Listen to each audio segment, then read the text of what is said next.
MP के 4 OBC युवक बने एससी, यूपी पुलिस भर्ती में फर्जीवाड़ा। मध्य प्रदेश के 4 ओबीसी युवकों ने फर्जी एससी और निवास प्रमाण पत्र बनवाकर यूपी पुलिस में सिपाही की नौकरी हासिल कर ली। ट्रेनिंग के दौरान जांच में उनकी असलियत सामने आ गई, जिसके बाद घोड़ावल, कोतवाली, सोनभद्र में उनके खिलाफ केस दर्ज किया गया। हर जिले में बनेगा एम्प्लॉयमेंट जोन, योगी सरकार की नई रोजगार योजना। योगी सरकार प्रदेश के युवाओं को रोजगार दिलाने के लिए बड़ी पहल करने जा रही है। इसके तहत हर जिले में कम से कम 100 एकड़ जमीन पर सरदार वल्लभ भाई पटेल एम्प्लॉयमेंट जोन बनाए जाएंगे। यहाँ इंडस्ट्रियल पार्क विकसित कर उद्यमियों को उद्योग लगाने के लिए जमीन उपलब्ध कराई जाएगी।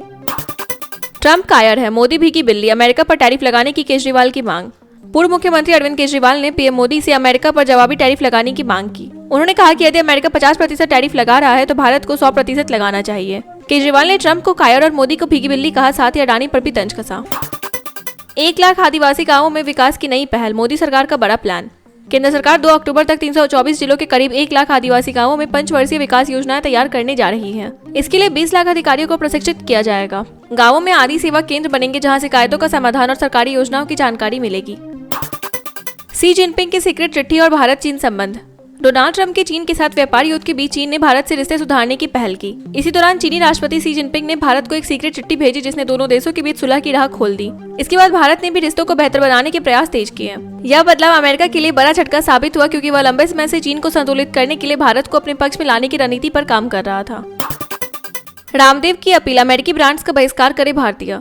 अमेरिका द्वारा भारत पर 50% टैरिफ लगाए जाने के बाद योग गुरु बाबा रामदेव ने देशवासियों से अमेरिकी कंपनियों और ब्रांड्स के बहिष्कार की अपील की। उन्होंने कहा कि अगर भारतीय नागरिक अमेरिकी उत्पादों का इस्तेमाल बंद करे तो अमेरिका में महंगाई इतनी बढ़ जाएगी कि उसे अपने टैरिफ वापस लेने पड़ेंगे। रामदेव ने इसे भारत की ओर से कड़ा विरोध दर्ज कराने का सबसे असरदार तरीका बताया।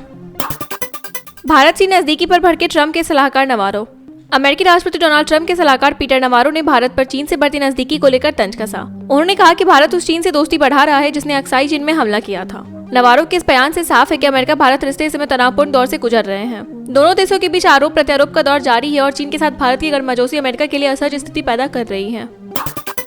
ट्रंप टैरिफ वार के बीच मोदी जिनपिंग की बड़ी बैठक। भारत चीन सीमा विवाद पर तनाव कम होने के बाद प्रधानमंत्री नरेंद्र मोदी और चीनी राष्ट्रपति शी जिनपिंग रविवार को द्विपक्षीय बैठक करेंगे। यह मुलाकात तियानजिन में होने वाले शंघाई सहयोग संगठन सम्मेलन के दौरान होगी। दोनों देशों ने हाल ही में देप्सांग और डेमचोक क्षेत्रों में गश्त अधिकारों को लेकर सहमति बनाई है। ट्रंप के टैरिफ वार के बीच होने वाली यह बैठक 7 साल बाद प्रधानमंत्री मोदी की पहली चीन यात्रा होगी।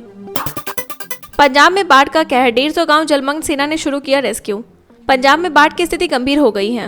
रावी नदी का पानी तटबंध तोड़कर गुरदासपुर और अमृतसर के गांवों व खेतों में घुस गया, जिससे करीब 150 गांव जलमग्न हो गए। सेना ने पानी में चलने वाले विशेष वाहनों के साथ रेस्क्यू ऑपरेशन शुरू किया है। वहीं भारी बारिश और डैमों से छोड़े जा रहे पानी के कारण पंजाब हिमाचल में तबाही बढ़ रही है। पौंग बांध का जलस्तर 1396 फीट और रंजीत सागर बांध का जलस्तर भी खतरे में करीब पहुंच चुका है। हाई अलर्ट जारी कर दिया गया है। दिल्ली हाईकोर्ट के जज का 1 महीने में ही ट्रांसफर, उठे सवाल। सुप्रीम कोर्ट कॉलेजियम ने 14 हाईकोर्ट जजों के ट्रांसफर की सिफारिश की है, लेकिन सबसे ज्यादा चर्चा दिल्ली हाईकोर्ट के जस्टिस अरुण मोंगा के फैसले को लेकर है। जस्टिस मोंगा को हाल ही में 21 जुलाई को दिल्ली हाईकोर्ट में शपथ दिलाई गई थी, मगर अब उन्हें दोबारा राजस्थान हाईकोर्ट भेज दिया गया है। महज 1 महीने में हुए इस ट्रांसफर ने कानूनी हलकों में कई सवाल खड़े कर दिए कि आखिर इतनी जल्दी यह फैसला क्यों लिया गया।